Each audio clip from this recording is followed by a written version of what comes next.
reach that. So a lot of folks have asked about Ringo's one ear and how he got one ear bitten off. And that would be a good story.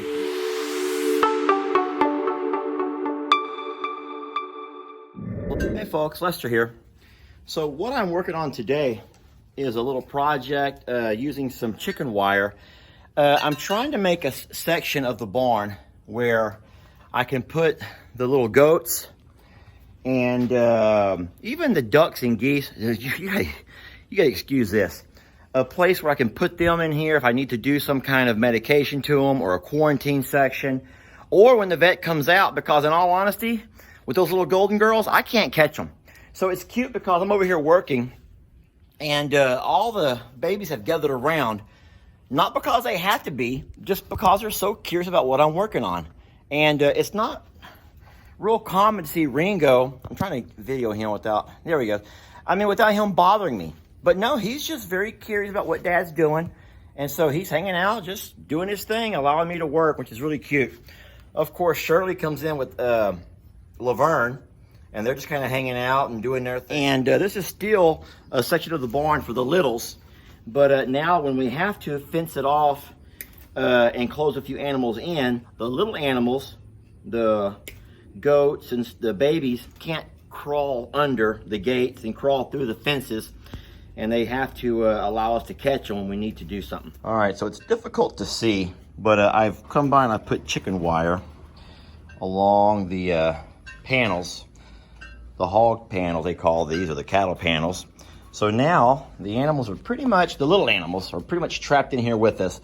You know what they were doing? They're so small, the golden girls, Pebbles, and they're so small they can actually fit through here. And so I didn't really know another way to keep them in. So now we have a little area, and I'm not quite done working yet, but I have a small area where they can come in and be inside the barn. So when the vet comes out, she can do her thing. Hi, buddy. You're a good boy. He's showing off his bill. Oh, did y'all see his collar? Where's his tag at? There's a little name tag. Upside down. There you go. Time to come up and see what's going on inside of here. Every single one of them are Ringo. Baby, I will not be surprised if we don't come back a little bit and see he's torn the entire thing off that fence.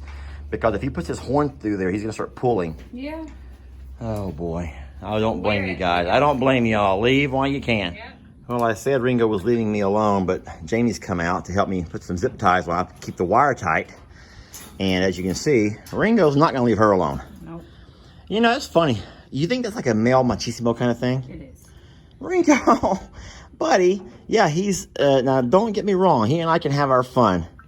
But I think that he knows that I'm all business right now. But Jamie comes out and he just cannot take her all business. He cannot take you serious, babe. I like the way he's looking up at you, though. It's cute. Yeah, it's cute till he rams my finger and breaks it off. Buddy.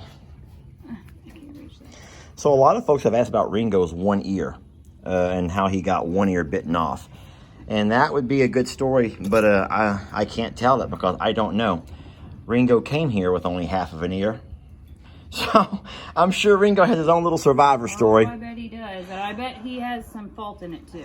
Yeah, I can't say it probably was someone else's fault that Ringo only has half of an ear. Probably instigated a smell. But I got Ringo right after Hurricane Harvey flood, and he was the very first animal, the very first adoption brought in. I got Ringo to be a replacement for the little Billy that we lost in the flood, Meg's partner. And Ringo has been an absolute, I don't know the right word to use. Character. He's been a character. I love him so much, but he's not easy to love, folks. You know? Have y'all ever heard that expression that I can love him but not like him? So that's kind of the way it is with Ringo. I do. It's kind of like with your kids, your high school age kids.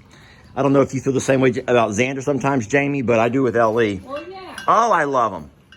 But I just don't like him sometimes. You know, because things he can do or not do, and it makes you just so angry.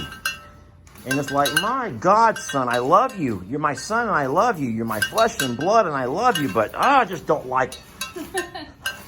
And that's how Ringo can be at times. That's a fact.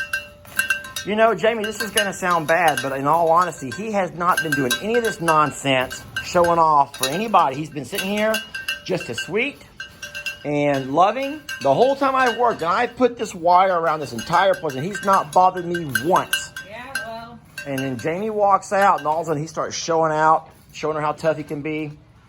He's been a jerk to me lately, you know that. Yeah, so Ringo is also a survivor, folks. Despite the fact that he's overcome losing half of an ear, he also has his own Hurricane Harvey survivor story. But I know that his farm was also flooded during the storm. And Ringo, you're going to get yourself caught up in there. And so we got us an awesome little goat here. An awesome little guy, Mama. Admit it. Tell him you love him. Oh, he knows I love him. Just say it. Can you say it? I love you,